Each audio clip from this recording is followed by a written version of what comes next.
Woo!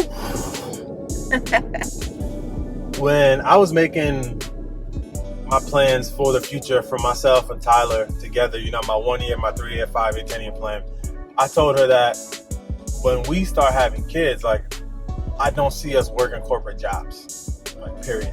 And I was like, you know what? Honestly, within the next 5 years, we probably could be in a place where we're not working on corporate jobs anymore. Fast forward to after we got engaged. Before the year was ending, I was telling Tyler, I said, hey, babe, listen, I don't really have a full concept of what it looks like, but I do feel like the Lord is pulling on me and telling me that before the year 2022 is up, I'm going to be out of my job. Earlier in January, I just continue to get the pulling of that same conversation that we had, just me knowing hey, listen, Eve, you may need to be out of your job.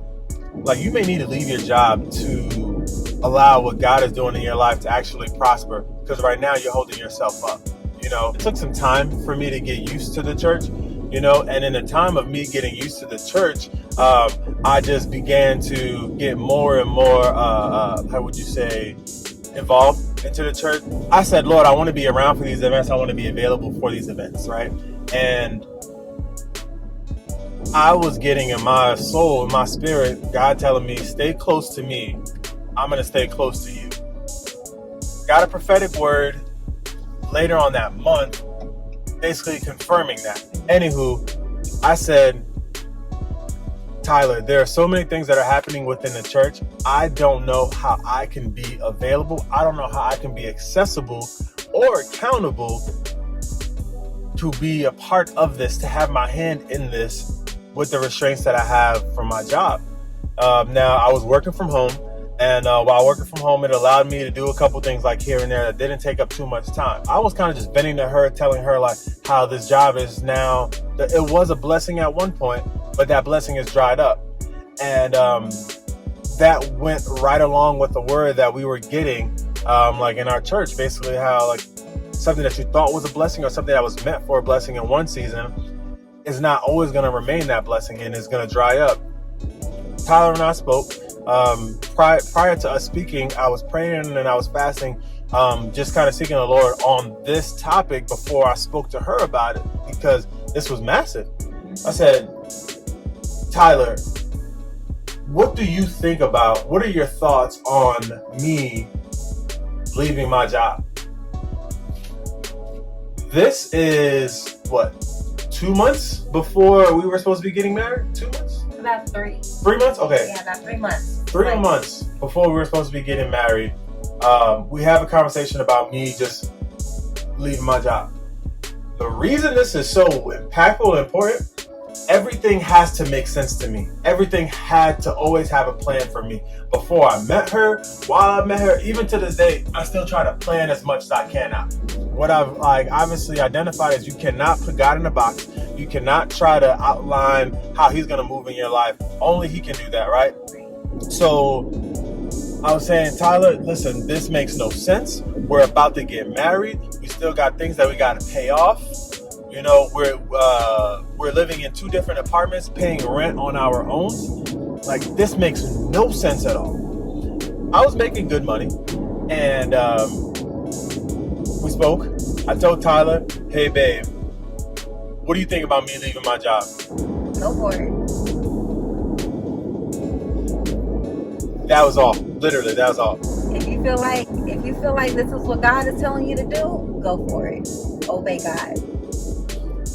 Now, in that time, the fact that the words that we were getting continued to align with that, while we were doing that, just gave us more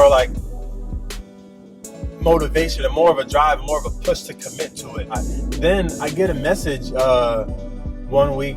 They're basically saying, hey, effective Monday, everyone needs to be back into the office. And I was like, listen, Tyler, they're trying to get us to come back into the office now.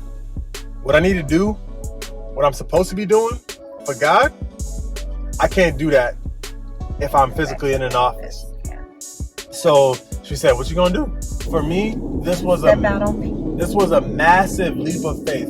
A leap of faith that for me, it was so hard. It wasn't so hard, but it was just... There was just no backup plan. No backup plan at all. Normally people leave jobs and have a backup plan. Like, I'm leave this job and I'm going to do X, Y, and Z for income.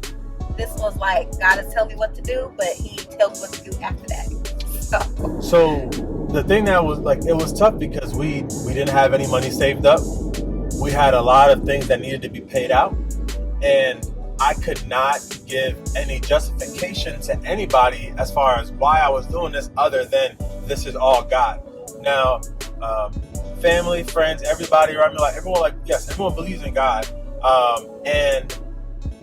But to the extent that I was willing to put my faith out there, one of the things that we hear all the time, like at service, which pushes us, is everyone says they love God, but are you willing to take that leap for God?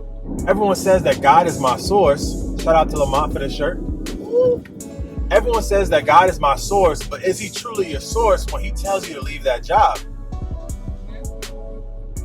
The minute my pastor said that, I was like, this is just another confirmation. So I woke up that Monday. I drafted an email basically just saying, listen, this is no longer going to work for me.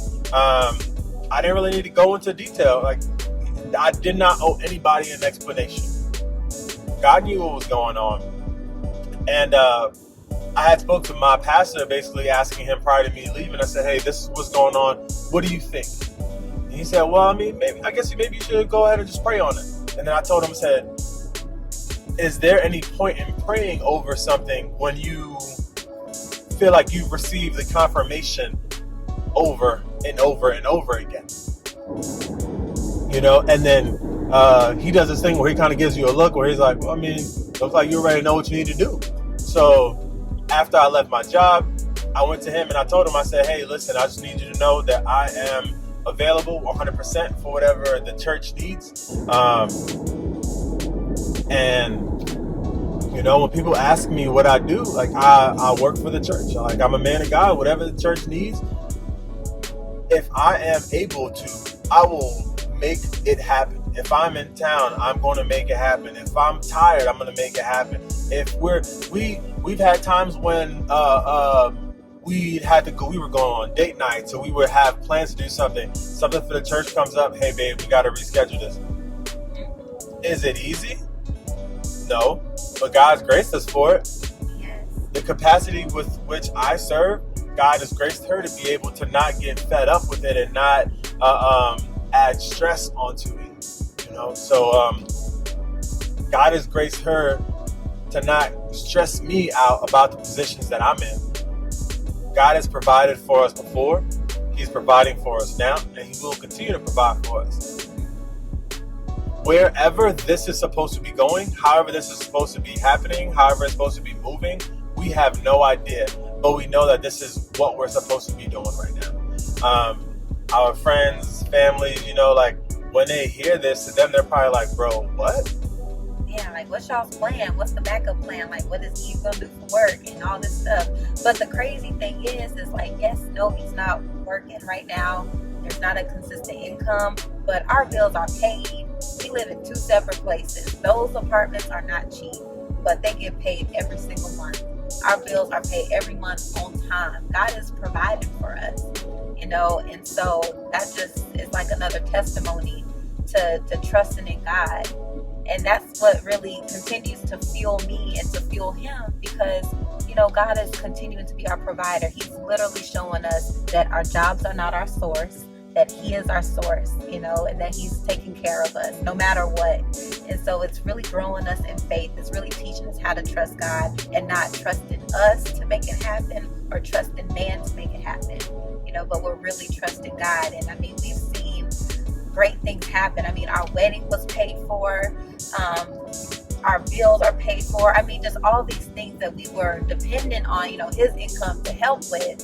And I make a decent amount of money, but to be honest, it's not enough to support the both of us in two separate cities, but God is providing for us, which is amazing.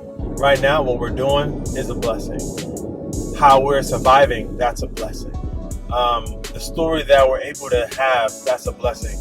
The ability for us to share this story, that's a blessing. Now, like she said, we're sharing this because we need people to know, like, if you truly take a leap, if you truly take that leap, if you take a stand for God, God will take a stand for you.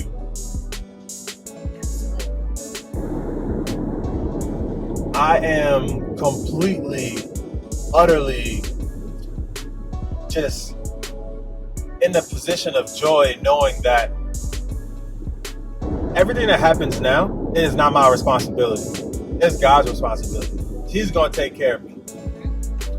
With people knowing what we're doing, how we're moving, God is not going to allow us to be in a position where we are ridiculed. Like we will not be the point of ridicule, but God is using us as his mannequin to dress us up.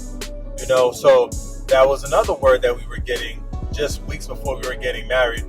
Are you willing to take a stand for God? Are you allowing him to strip you completely so that he can build you up how he wants to? God is using us as his mannequins and his advertisement to bring more people into the kingdom, for people to take a leap of faith, for people to just be mindful that he's a good God and he wants you to prosper. He wants you to be in good health. He wants you to be in good standing, So whenever you were talking about your job, I was reminded of when Elijah was in the brook and how the brook dried up. And I felt like that was really the same situation that we were in, because your job was a blessing in one season. And then it became, the blessing started to dry up in another season. It became a burden. And you felt like God was shifting you somewhere else, just like he did Elijah, where Elijah was being provided before in the brook dried up, and it caused him to shift into something else. And so I feel like that was kind of like the same situation that we were in. And so you were able to be more of service to the church. That's where God was shifting you. What I would want people to focus on is just to be sensitive to the Holy Spirit. Be sensitive to what you think your current situation is, and if that is supposed to be your final destination, or if it's just going to be a stepping stone. Right. Not get too comfortable, but discerning enough to know when your season is shifting. Even if it's super uncomfortable and unorthodox and doesn't make any sense, because it made no sense for him to quit his job in the middle of planning a wedding, having to spend thousands of dollars, in the middle of us moving and just all of that. None of that made sense, but that was the season God was shifting us in, because he has more for us. So yeah, it's really uncomfortable being in faith, and you guys are seeing us literally in faith right now.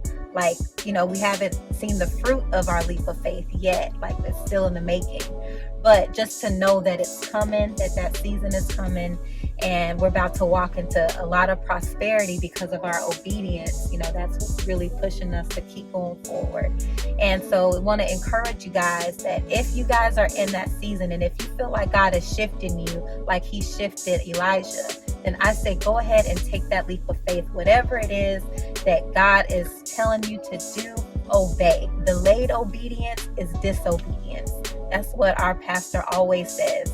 And so if you feel like God is shifting you, even though it's uncomfortable, do it anyway. You can always win whenever you're in the will of God.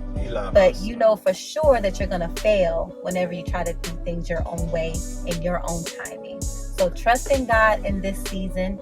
We can all trust God together because we in this together, And so that's just my word of encouragement to you guys. Yeah, basically what we're standing on. But honestly, thanks for staying tuned. And don't forget to like and subscribe. Thank you.